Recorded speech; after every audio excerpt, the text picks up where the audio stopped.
Welcome to All the Way Alive. This is a space for the real, the raw, the unfiltered experience of being human. I'm Carolyn, and I'm most definitely not here as a teacher or an expert. I am a fellow traveler fumbling my way through the mess and the magic of life with you. This isn't the bullshit of self-help. It's not about becoming better or fixing anything. This is about truth. It's about risk. It's about letting yourself be seen all the way through. It's about the initiations we go through in love, the ache of purpose, the wild vision, the grief, the ecstasy, the fear, all of it. Here we explore what it means to be all the way alive, to feel, to fall, to fuck it up, to try again, to listen to your body, to mine your own wisdom. There's no finish line, just this moment, just this breath, just this one wild, precious life. Let's go there. Yeah. Wow. I have all of the feels today. Like all of the feels. And, I wasn't sure if I wanted to record a podcast episode, to be honest. And at the same time, what I recognize is that this is all part of it. This is all what it means to be all the way alive. I don't need to hide any parts of me.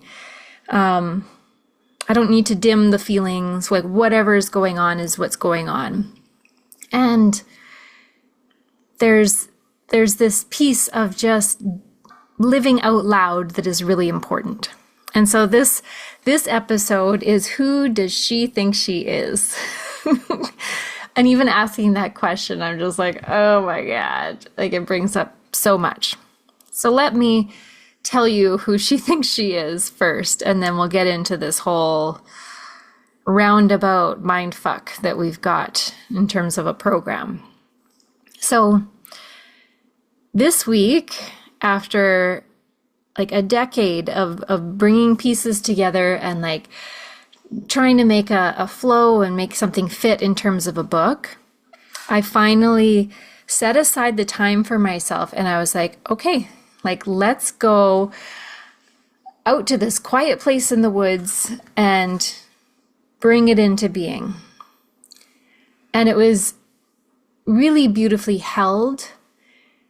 And I'm so grateful that I chose this, and I am so pleased to share that the book, All the Way Alive, aka the podcast, and also a retreat I have coming up in the spring, this body of work, All the Way Alive, really culminates in this book, in what I am bringing out into the world as an offering. And so I submitted it to Amazon. It all got all complete on Wednesday. I submitted it to Amazon that morning. It got approved Thursday morning, but I didn't see that until like 10 minutes, maybe 5 minutes before meeting a friend for coffee. And I was still kind of like awestruck. I was like, whoa, okay. Like it still hadn't hit me yet that this piece of myself, this like, and I'm not just talking about this in the personal self, and I'll get to that for sure, because it's not just me. When there's creation, it goes beyond me. But there's this piece of me that now lives outside of my body, and man, yeah. Every time I go to talk about something that's kind of like tender, I can feel my throat close up a bit. And so that's a noticing of my somatics and in terms of my lived experience of like where there's still some blocks and tension in my body. And there it is. Alrighty. Okay, let's get back to it. So the book came out into the world, and I was still in the creation mode, energy flow. I had softened quite a bit. I find that creation energy is like all sorts of intense for me at times. I get so focused, and I love it. Like I love it. I've just learned that that's part of my process, and Yeah, it's just a beautiful piece of me and my unique expression. And we talk about that. I'm already making it a we. We talk about that in the book, about like, our unique expression of divine. Like, we are divine ideation. We are like, we come here with this beautiful inbuilt set of experiences, and then also the experiences that we gain through our lifetime, and that becomes our medicine. And that's just part of my medicine, and it's part of my creative flow, and it's like how I show up when I'm all the way alive. It's like everything. And it can feel very tender, especially when, like, during that process of it being birthed and it coming out and it's starting to have a life of its own, right? Like a child, like you were able to like control the environment when that child was inside of you, and nourish the child and love, and like just it was quiet and intimate, and yeah, very different experience. And when it comes out now, it's like it's developing a life of its own. You can't control it all the time, and you don't necessarily know, like, am I going to cause any harm? Will I be judged? Will there be scrutiny? Like, how will this show up in the world? And the discomfort of that, oh my goodness gracious. It's like, I think what I called it this morning was like an exquisite ache. And it reminds me of like what it means to grieve, like to be with those sensations and that felt experience of grief. Because to the equal degree that we grieve, we love. And that's like full stop. There's like, I genuinely believe that to be true. And so to the depths that we're able to hold the tenderness of this are the same depths that we're able to like be a full expression of the love that we are. I hope I don't become one of those people that's like, well, I share this in my book, like, because I've wanted to say that a few times already. Just know. And I will, maybe I'll do like a little bit of a reading in the next episode. I haven't decided. I want to hold it in my hand, so to be able to do that. So the podcast title, though, like what I want to really dig into today is this whole "who does she think she is" program. This bullshit of an inbuilt program that came from the dream of the planet or the collective unconscious, and then is perpetuated by ourselves, by that inner voice, that inner roommate, as we get older. And I'm using she because like that's who I am. And that's the one I hear the most often also in like the cultural narrative. Like there isn't quite the same thing when a man is creating and sharing in a way that feels maybe bigger than what they could have imagined before. And it's like this piece of audacity. And there's a word that my friend used this morning. It's like bougie, like to be bougie, to be audacious, to like live in a way that is all the way alive, that is out loud, that is not shrinking back from, is not like hiding behind the walls of discomfort that we've built in our bodies and in our nervous systems. And it's just in our fucking mind, like what is that? Like those programs, and I know what it is, and it's still so insidious. Like it can be a quiet thing, and it shows up in these small moments of excuse and pretend and deferring and like taking a back seat and like, wow. And so I know when I'm saying those things about other people in my mind, it's because there's something in me that I'm not doing, right? It's like jealousy. Jealousy shows up only in those places where we're blocking ourselves from the same thing. You know, we don't get jealous of something that we don't actually want or feel in our truth is something that like is ours, like is something that we desire. And the same goes for that. Like, who does she think she is? Like, that shows up when I'm judging somebody else and I'm like, oh, like how can she do that? Like, where does she get that? Where does she get the time and the energy?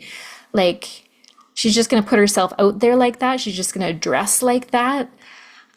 She's just going to be a free spirit like that. She's just going to be like sexually liberated like that. Whatever the stories are. And so when we can identify where those stories are, like, that's the secret. So I'll come back to that in a moment, because that's the magic. That's like the way in. And what I want to speak to first is how we hold those stories for ourselves. So in the book, I talk about the collective unconscious, like these dreams of the planet, or these stories that we've inherited from our family, from our culture, and and they just become like part of who we are in terms of mind, not who we are in essence, not who we are in like in our natural abilities or desires or the medicine that we came here to share. However, it does potentially contain the healing of some of those components. So one of the things I share is about this unique blend that our medicine is, which is like our natural innate abilities and like the medicine that we came here with, and then the experiences that we've gone through that like contribute to our medicine in a further way, right? Like the parts of us that have felt most unloved and most desiring of that acceptance and that love. Because those places where we've, craved and not received or not met love are the pieces of us that are like the abandoned children. Those are the pieces of us that are like the most important, the most unique and special. And so in the experience of life, if you have the free choice, the knowing, the willingness to face that and to go through the steps of reclamation. You know, Thich Nhat Hanh talks about the reclamation of these inner children. And wow, like what a potent, process, experience, like reminder, recognition. It's just like everything. And so when we can reclaim those inner children, those lost parts of ourselves, that becomes medicine too. And that weaving of those two components, like our innate essence of who we are, and then our learned experience and what we've met and what we've reclaimed, like, wow, like that is our medicine. And when we can really like share that medicine, that's part of what it means to live all the way alive. Yeah. And so these voices in us, if we're holding them still, and sometimes they're quiet, like sometimes we've faced them enough times and built the trust to be able to know that we can handle it, like we can face the discomfort of the self-judgment or the potential judgment from outside of us. So they might be quiet, or it might be really fucking loud, of the who does she think she is variety. And when that shows up, like, we have choices. We can say, oh yeah, like, exactly, who does she think she is? I guess I better not do that. Like, I don't like that. Who am I to do that? Why would I do that? I better not, like, it might rock my world. It might affect other people in my world. It might cause discomfort. And, all of the fancy ways that we wrap up like, and justify us not sharing this honesty, this truth of who we are in our essence, in our medicine, what we're here to share, all of the fucking excuses that we have. It's just mind-boggling to me. And it's also understandable. So both can exist at the same time. And so this who does she think she is shows up, right? And so what do we do with it? Do we let that voice become another like mark on the scale of distrusting ourselves and distrusting our knowing and our essence, dishonoring our medicine? Or does it become an opportunity to remember who we are and to build that trust and to really bring out the parts of us that have been dishonored and reclaim them, to reclaim those inner children. And that's why I do this work. Like, that's what this body of work is all about for me, is the reclamation, first the unraveling, the forgetting, all of those pieces, and then the reclamation. And then in that reclamation is the necessity of sharing your medicine, of living all the way alive, because we need more people who are doing that. We need more people who are willing to face those inner and outer voices of who does she think she is, and live audaciously, live in a way that challenges other people.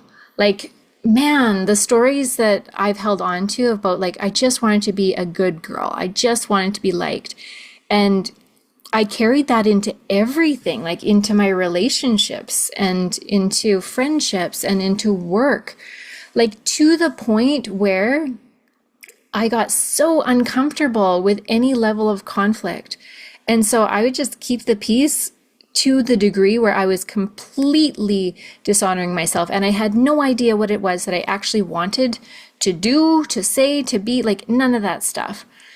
And I was searching for it for sure. But because I wasn't willing to like say the hard things, I wasn't willing to like share when I felt called to share or risk disapproval, it was really easy for me to pretend my way through as the good girl and to accept all of the beautiful accolades that come from that, because we live in a culture that praises the good girl and also the bad girl at the same time. It's this, well, that's like more of a sexualized thing, but yeah, it's just, you can't get it right. You can't get it wrong. Like there's no right way to do it.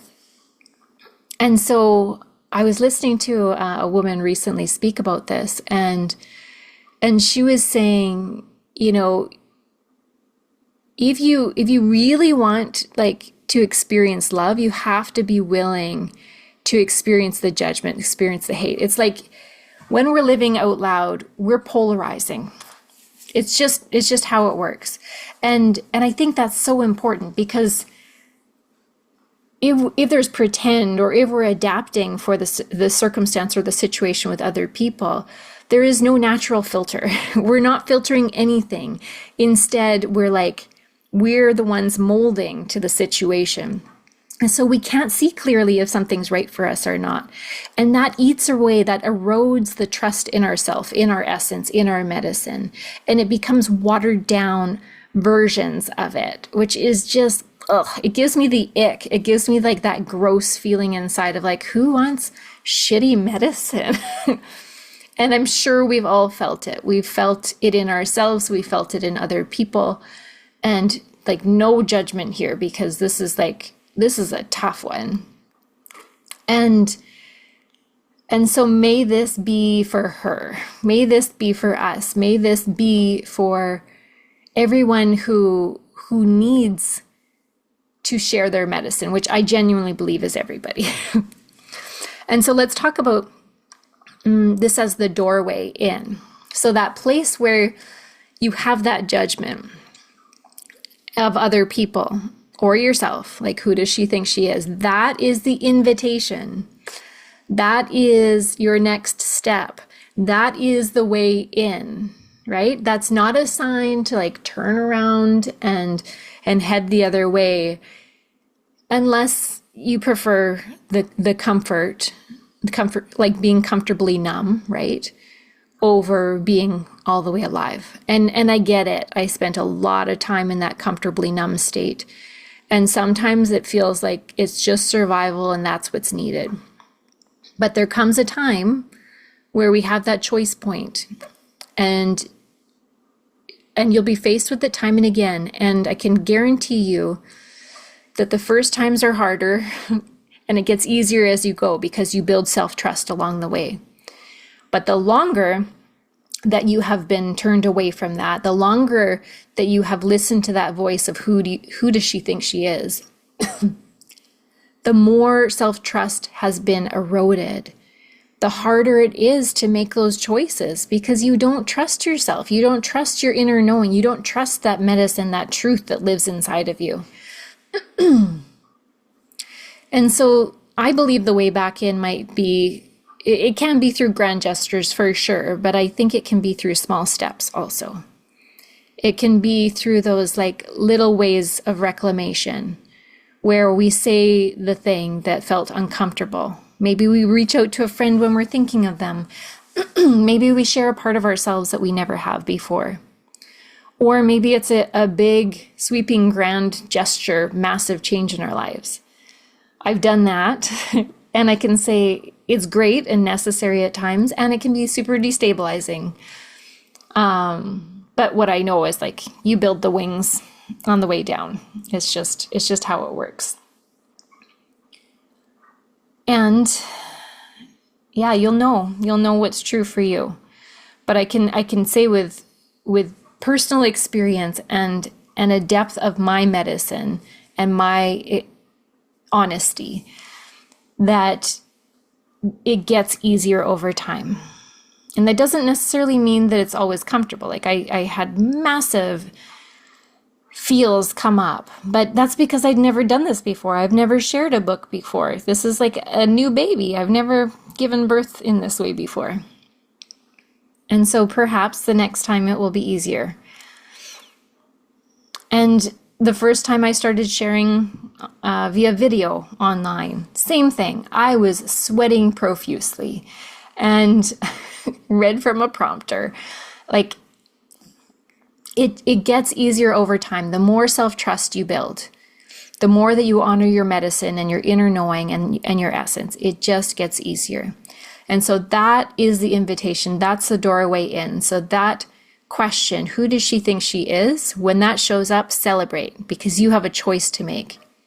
Are you going to hold on to that judgment that was given to you as part of a cultural narrative or a family narrative? Or are you going to take it as the invitation that it is and take a step towards it? Yeah, that's the question I'll leave you with today.